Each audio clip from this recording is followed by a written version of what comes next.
हरे कृष्णा, राधे राधे। तो चलिए हम भगवत गीता की ओर आगे बढ़ते हैं।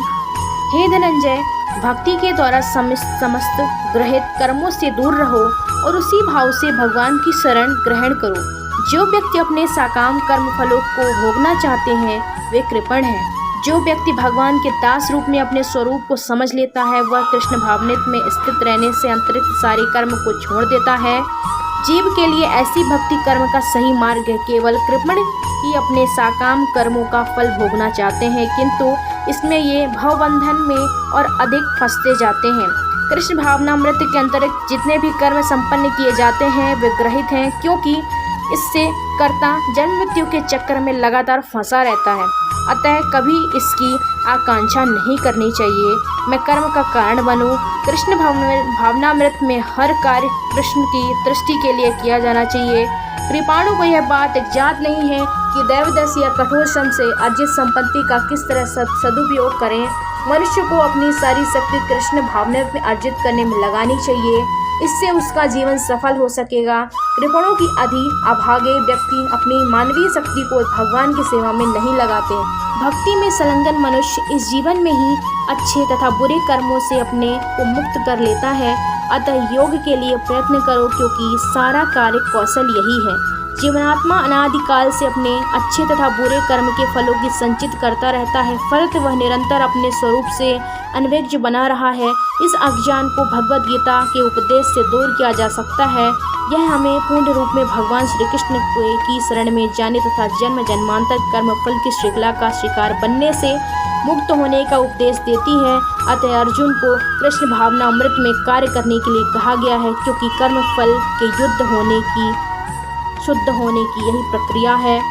और इस तरह भगवंत भक्ति के लगे रहकर बड़े बड़े ऋषि मुनि अथवा भक्तगण अपने आप को इस भौतिक संसार में कर्म फलों के मुक्ति कर लेते हैं। इस प्रकार वे जन्म मृत्यु के चक्र से छूट जाते हैं और भगवान के पास जाकर उस अवस्था को प्राप्त करते हैं जो समस्त दुखों से परे है। जिसने उन भगवान के चरण कमल रूपी नाव को ग्रहण कर लिया है, जो दृश्य जगत के आशय हैं और मुकुंद नाम से विख्यात हैं, अर्थात मुक्ति के दाता हैं।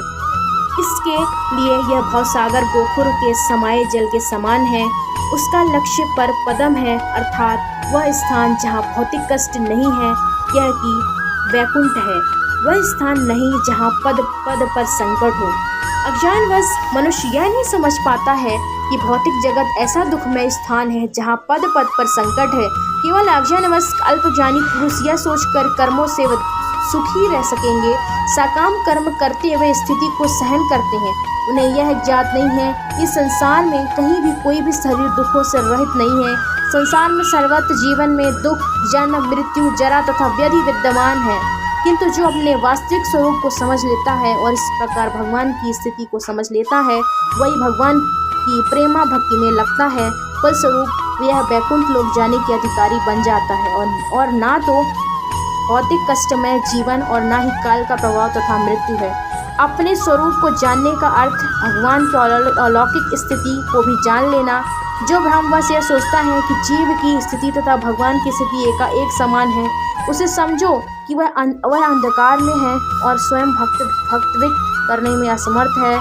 वह अपने आप को प्रभु मान लेता है और इस तरह जन्म मृत्यु की पुनरावृत्ति का पथ चुन लेता है। किंतु वो जो यह समझते हैं वे की स्थिति सेवा की है और अपने को भगवान की सेवा में लगा देता है, वह तुरंत ही वैकुंठ जाने का अधिकारी बन जाता है। भगवान की सेवा कर्म योग या बुद्धि योग कहलाती है, जिसे स्पष्ट शब्दों में भगवंत विक कहते हैं। और जब तुम्हारी बुद्धि मोह रूपी संघन वन को पार कर जाएगी, जो तुम सुने हुए तथा सुनने का योग सबके प्रति अन्य मनस्क हो जाओगे।